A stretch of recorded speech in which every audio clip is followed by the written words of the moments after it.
bienvenue dans votre rendez-vous avec l'actualité des spectacles et du lifestyle. C'est le Culture Mag. Dans ce petit moment qu'on va passer ensemble, la journée mondiale de lutte contre le sida, de New York à Paris en passant par Londres. Les grandes villes semblent cette année moins mobilisées, la présence dans les médias est plus pâle.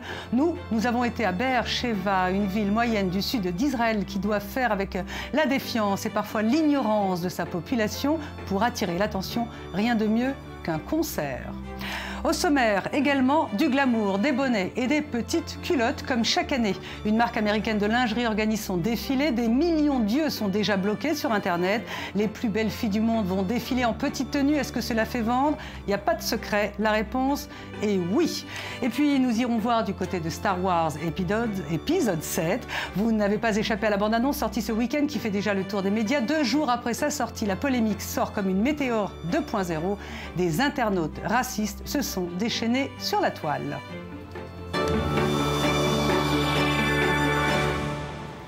Voilà pour le sommaire. Merci de nous regarder.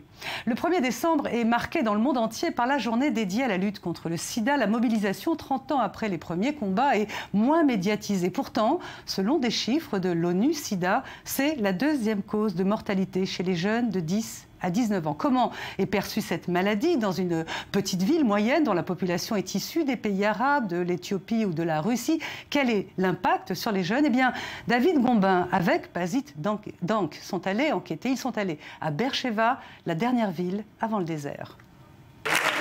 33 ans après l'identification du VIH, l'actrice sud-africaine Charlize Theron présente un rapport de l'ONU qui veut éradiquer l'épidémie d'ici 2030. En attendant, tout autour du globe, la mobilisation continue. À Paris, on forme une chaîne humaine. Au Mozambique, on intensifie le dépistage. Au Brésil, on se protège, mais made in Amazonia. En Israël, quelles sont les actions? Bienvenue à Be'er-Sheva, la plus grosse ville du sud d'Israël. Avec ses 200 000 habitants, l'équivalent de Saint-Étienne en France, c'est une ville de province. La population de Be'er-Sheva est elle aussi sensibilisée au virus du sida que dans le centre du pays? Je ne suis pas tellement informé personnellement, mais je pense qu'ils essayent de faire passer le message au public grâce aux médias. Et ça marche. Il y a une prise de conscience. Honnêtement, ceux qui ont des rapports sexuels sans préservatif le font sciemment. Par exemple, moi, je suis au courant. Si j'ai un rapport sexuel, c'est uniquement avec une protection. Est-il plus difficile de sensibiliser la population de Be'er-Sheva que celle du reste du pays? Pour le savoir, nous nous sommes rendus à la permanence de la Israel Aid Task Force, le Sida Info Service local. Nous faisons face à un défi car nous avons affaire à différentes populations. Les étudiants de la ville, la population bédouine qui réside dans les environs et nous essayons de toucher les étudiants qui habitent en dehors de la ville. Idan, lui, intervient dans les collèges et lycées de la région pour sensibiliser les adolescents. Il y a certains endroits où le niveau d'ouverture est plus élevé que d'autres. Parfois, nous sommes confrontés à des problèmes, mais au final, je pense que tous ceux qui assistent à ces ateliers voient le sida d'un œil différent. Dans ce centre, chacun peut se faire dépister de manière anonyme. Mais c'est bien pour attirer ces jeunes que l'organisation de lutte contre le sida organise des événements. C'est chacun ses moyens. Aux États-Unis, c'est Band Aid. L'absence d'un avenir. En France, c'est SIDAction. Dans cette petite ville de Be'er-Sheva, c'est Rock for Life. Ce soir, des volontaires ont rendez-vous dans l'un des bars branchés de la ville. C'est important pour nous de faire autre chose que de se produire que pour le plaisir. Enfin, ici aussi, on prend du plaisir, mais si en plus, en passant, on peut faire une bonne action. Mélanger bonne musique et messages importants. Matan est lui aussi volontaire. Il est directement en contact avec le public. Notre principal objectif, ce n'est pas seulement la prévention ou l'éducation des gens, mais aussi de combattre les stéréotypes qui, comme partout dans le monde, persistent, ici aussi. C'est cool, ça m'a encore plus donné envie de venir. Mais je suis venue ici surtout parce qu'il y a des musiciens que j'aime particulièrement. Une soirée réussie à Be'er-Sheva donc. Il faut dire que cette unité de volontaires ne relâche pas ses efforts pour informer et sensibiliser. Selon l'organisation de la lutte contre le sida, en Israël, 70% de la population n'a encore jamais fait de dépistage. Une mission encore loin d'être accomplie.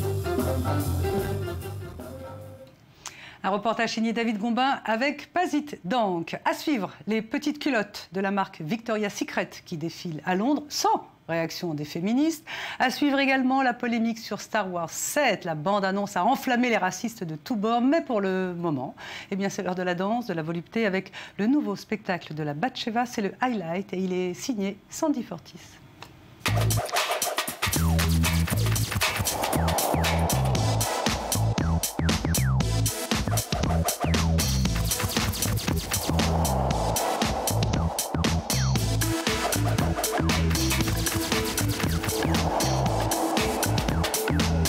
Ohad Naharin, le père du Gaga, présente son nouveau projet, Sekus, 4 danses imaginées par le célèbre chorégraphe israélien au cours des 10 dernières années, compilées en un grand show pour les jeunes danseurs de sa compagnie junior. Park, Bolero, George et Zalman, Ignore all possible concepts and possibilities. Et Sekus, un mix de formes et de contenu pour exprimer la diversité, mais aussi pour montrer cette connexion que les danseurs ont avec l'animal qui est en eux. Avec une mise en scène originale, des tenues dépareillées, parfois même de la nudité, des sons et des paroles ajoutés à la danse, et une interprétation qui leur est propre. La troupe junior de la Batsheva Company effectue une prouesse digne de leur père fondateur.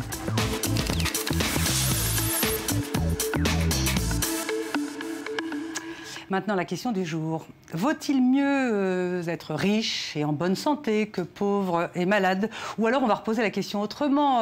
Vaut-il mieux être belle, jeune, connue et bien faite que dodue et laidronne? Eh bien, à cette question, une marque américaine de lingerie a une réponse très claire. Oui, il vaut mieux être un canon atomique pour vendre des soutiens-gorge et des petites culottes. Le célèbre défilé de Victoria's Secret mardi en est la preuve. C'est un sujet signé Sandy Fortis. C'est le rendez-vous lingerie de l'année, le grand défilé de Victoria's Secret. Ce mardi, les célèbres anges vont défiler sur le podium et feront découvrir au monde la nouvelle collection du géant américain de la lingerie. Et pour fêter les 20 ans du show, la marque a une fois de plus vu les choses en grand. Cette année, ce n'est pas à New York qu'Adriana Lima, Alessandra Ambrosio et leurs copines vont nous faire rêver, mais à Londres. Toutes très enthousiastes ont embarqué dimanche pour la capitale britannique. Chaque année, le défilé de Victoria's Secret est l'événement à ne pas manquer. Un show hors norme avec des tenues exceptionnelles portées par des mannequins sublimes triés sur le volet. Le tout accompagné par des stars de la musique comme Taylor Swift qui avait fait sensation auprès des Fall Out Boys l'année dernière et qui sera cette année aux côtés d'Ariana Grande et Ed Sheeran. Une vraie machine de guerre qui coûte des millions de dollars à la marque, qui ne laisse rien au hasard. Entraînement quasi militaire pour les mannequins, accompagné de règles strictes, repas de moins de 500 calories, séances de sport intensives et couvre-feu. Mais que vont porter les anges? C'est la question sur toutes les lèvres. Pour faire monter la sauce, Victoria's Secret dévoile toujours quelques croquis à l'approche du défilé. Cette année, les tenues devraient une fois encore nous en mettre plein les yeux. Altesse exotique, princesse de contes de fées, ange doré et ange noir, des dessins qui nous laissent sur notre faim. Un peu de patience, plus que quelques heures avant de découvrir ce que la marque nous a préparé cette année. Un spectacle exceptionnel qui fera peut-être oublier la polémique créée par sa dernière campagne de pub qui montrait une dizaine de mannequins avec le slogan « Un corps parfait ». Un slogan depuis modifié mais qui avait heurté de nombreux internautes. Malgré tout, the show must go on, les anges sont prêtes à nous en mettre plein la vue. On passe à la mode maintenant, la mode digitale, la mode commerciale, la mode à la mode. Avec vous, Michael Hadida, bonjour. Bonjour Valérie, merci beaucoup de me recevoir. Ah bah écoutez, c'est normal. Alors vous êtes français, vous êtes jeune, vous êtes entrepreneur et surtout, vous avez baigné depuis votre enfance dans le bain de la mode au sens très large du terme puisque vos parents ont fondé le célèbre magasin L'Éclaireur. Tout à fait. On va parler de votre application dans quelques instants, B2C, mais je voudrais savoir comment on vend de la mode aujourd'hui à l'ère du digital et du numérique. Comment vendent vos parents, par exemple? L'Éclaireur, ils se développent comment? Les boutiques, comme on les appelle vulgairement, parce que j'aime pas prononcer le mot boutique, c'est plutôt des espaces de présentation, de découverte, sont en pleine mutation aujourd'hui. l'expérience de retail quand on arrive justement avec un rapport aux vêtements. Aujourd'hui, totalement, enfin, c'est en train de changer. On ne peut plus mettre que des vêtements, c'est ça que vous voulez dire. Il faut faire autre chose. Il faut absolument faire autre chose, sinon on sera en pleine crise. Aujourd'hui, le landscape de la mode est en train de changer, la façon de le montrer. Le digital prend le pas. Il faut se défendre au niveau de... Voilà. Alors, non, mais vos parents avaient inventé l'éclaireur, le magasin sans adresse, le magasin secret. Là, vous nous avez dit hors micro qu'ils étaient en train de se développer à l'international. L'éclaireur va aller où? On ouvre à Los Angeles d'ici quelques mois. Bon, très bien. Alors, Michael, vous avez créé une application qui s'appelle B2C, donc c'est une application digitale pour faire quoi? Pour vendre de la mode, pour s'informer de la mode? Alors, B2C, déjà, ça s'écrit B-E-T-O-S-E-E. Mais ça appelle en fait au business to consumer. C'est vrai que c'est une façon en fait autre de s'adresser au client final, mais de la part donc des créateurs. C'est une plateforme que vous offrez finalement aux créateurs. Aux créateurs. Je suis créatrice, je mets ma collection chez B2C et vous la présentez sur la plateforme, le site internet b2c.com ou sur l'application B2C au grand public qui pourra découvrir en fait la spécificité, c'est d'anticiper et de montrer à l'avance les collections. C'est un peu comme un grand salon professionnel mis à la disposition du grand public. Donc, en fait, on démocratise la mode. Ok, digital, la mode, Internet, les applications, nous propose des tas de trucs. On a reçu ici des gens très pointus qui... Alors, vous photographiez la veste et puis on vous dit... Est-ce que c'est pas un peu du vent, tout ça? Est-ce que ça marche vraiment? Ou est-ce que c'est moi qui suis totalement ringard? Non, vous ne l'êtes pas. D'ailleurs, je vois que ce que vous portez, c'est... Pas de nom, on ne va pas donner de nom. Mais je pense une double marine. Non, mais franchement, est-ce que ça marche? C'est du concret. C'est pas parce qu'on dit digital qu'on est dans du superficiel, qu'on est dans de l'irréel. On est vraiment, on touche à quelque chose. Au travers justement ce téléphone, c'est un peu la façon d'avoir le bras un peu plus long. C'est vrai que la technologie, surtout en Israël, au niveau des startups, il y en a énormément et c'est pour ça que je suis là. Aujourd'hui, c'est la seule façon qu'on a de pouvoir découvrir un panel de création qui est aussi large. Il y a plus que 1000 créateurs sur le marché. 10 000 créateurs, pardon. On en a près de 1000 sur la nôtre. Donc aujourd'hui, on a besoin de ce relais pour prendre la suite. Et c'est en ça que les boutiques aujourd'hui s'efforcent d'avancer, comme on l'a fait justement avec l'éclaireur dans un nouvel espace. Pas besoin d'aller à Los Angeles. On a ouvert à Saint-Ouen, dans l'univers du design, de tout ce qui est mobilier, pour présenter la mode différemment au travers d'un support digital. Et ça marche. Et ça marche. Mais toujours le sentiment qu'au final, on avait envie de toucher, d'essayer, et puis d'avoir une petite vendeuse simple qui nous dit alors ça vous va bien. Le digital ne remplacera jamais l'expérience, surtout quand elle est bien faite. Michael, vous êtes en Israël notamment parce que vous faites partie de la délégation des invités internationaux de la Holon Fashion Week, qui est une semaine de la mode. Quel est votre regard sur ces quelques jours que vous avez passés au milieu des designers israéliens? Écoutez, il s'est élargi, ma perception s'est affinée. Alors, on voit des images. C'est Dodo de Dovar qui est extraordinaire, très cette bonne femme, amie. elle était très belle. Oui, Gisela, habillée en Chanel.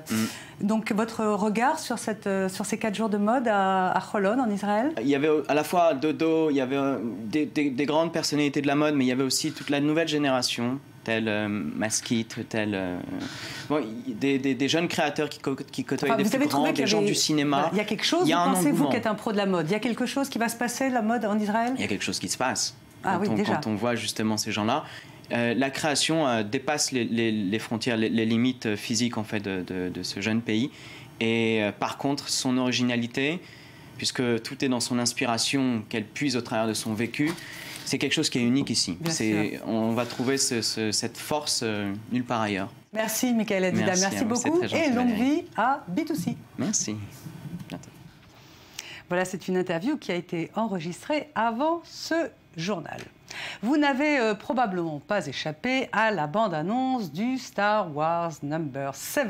Cette bande-annonce a été diffusée partout, mais alors partout et vue en 2 jours depuis sa sortie près de 40 millions de fois. Avec le succès, il y a eu un déferlement de bêtises. Des internautes se sont offusqués qu'un Stormtrooper soit noir et du coup, l'acteur incriminé s'est justifié. On atteint des sommets de dinguerie. Une polémique absolument scandaleuse qui a été assez vite effacée par un autre buzz dédié à Star Wars No. 7, la parodie en Lego de cette bande-annonce. Un petit monsieur qui s'est amusé à refaire toute la bande-annonce de Star Wars avec des petites figurines. On va se quitter sur ces images qui sont toutes mimi. Le monde des geeks est décidément inépuisable. On va se retrouver demain à la même heure. Juste après, c'est votre rendez-vous info sur i24 News. Je vous rappelle que cette émission, comme l'ensemble des émissions de notre chaîne, est disponible sur notre site www.i24news.com.